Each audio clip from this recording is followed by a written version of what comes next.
Good morning, guys. I've got coffee in my unicorn mug, which means it's time for another corner strap tutorial.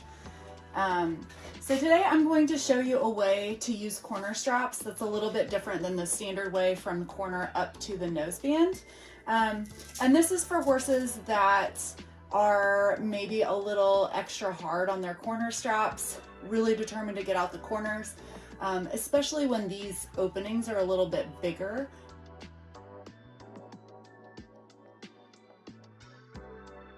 First, before you start doing this, you want to double check that your angle is correct. For most horses, the chin side is going to need to be pulled back quite a bit and the front lowered down so that this is parallel to their lips. If they're tipped up like this, it's really easy for them to get their nose out the back corner, and they're really motivated to because it's actually hard for them to graze when it is off, when the angle is off. So first, double check your angle. If you need help determining that, we're more than happy. We just need to be able to see it on them with their head up from the side. You can send us a photo.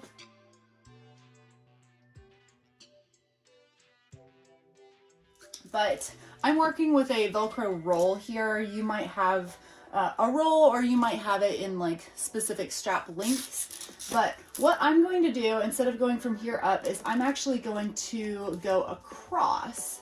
And you have some options. You can go through this hole here and up to the halter ring. Or you could go actually through this strap here if you wanted it to be down a little bit lower. I'm going to go through the halter ring. And they basically go on the same way that you would put on your regular corner strap. Again, if you have the straps that come with the little Velcro keepers that wrap around, I always recommend just backing them up with a little electric tape. And then I actually don't have my electric tape with me, so I'm not going to tape them. But typically what I do is I do a loop of tape around where this part of the strap ends, and then I do another loop around where that part of the strap ends. And if they're extra long and there's big like gaps, I'll do another loop of tape. But that is one option for how you can do a corner strap. And from here, for the back corners, you would go from this hole to the halter ring, similarly.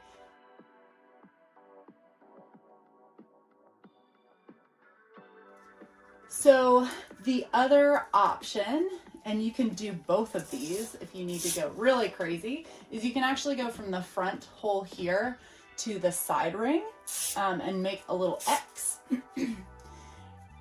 When it goes through here, there's a somewhat strong likelihood that it will rub their nose. So just keep an eye on that. You might want to cover it with like a little Gorilla Tape or something to smooth that out. Because even the nice soft fuzzy side of the Velcro can be a little abrasive over time, especially if it gets dirty.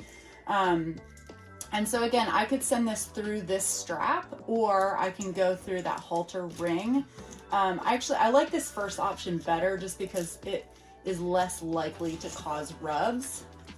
And if this is like gaping open and you can kind of see it's like near his nostril, I would definitely tape parts where it was likely to touch the edge of his nostril there. So even though he's made of plastic, he still has feelings. So I'm just going to send this through the halter square up here, and go back. And I'm kind of weaving them through each other, which is kind of nice. I'll get this matched up here in a second. All right. Here we go. I'm going to slide this just a little bit because I want to be able to tape where the ends are. And kind of layering it like this is kind of nice because they stick to each other. And so then with this pattern, I would go ahead and tape a loop around kind of on either side of those intersections, and then where the straps end. So that is a super corner Houdini strap setup that I really like. I honestly don't think you need both of these, and I would opt for this one just because of this one's ability to cause lots of rubbing in a pretty sensitive area.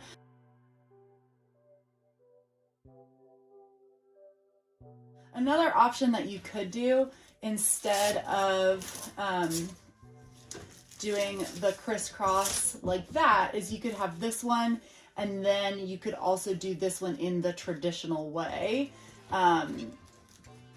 And that still gives you that crisscross action, but it keeps it off of the top of their nose, which tends to be a rub point.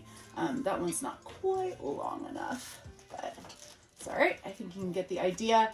And the nice thing about having it woven together is it kind of all helps it stick in place and supports itself really nicely. And that is a really great Super Houdini way. In the back corner, you would do the same thing. You would go from here to the ring, and then from the corner straight up to the noseband if you wanted to have this same situation.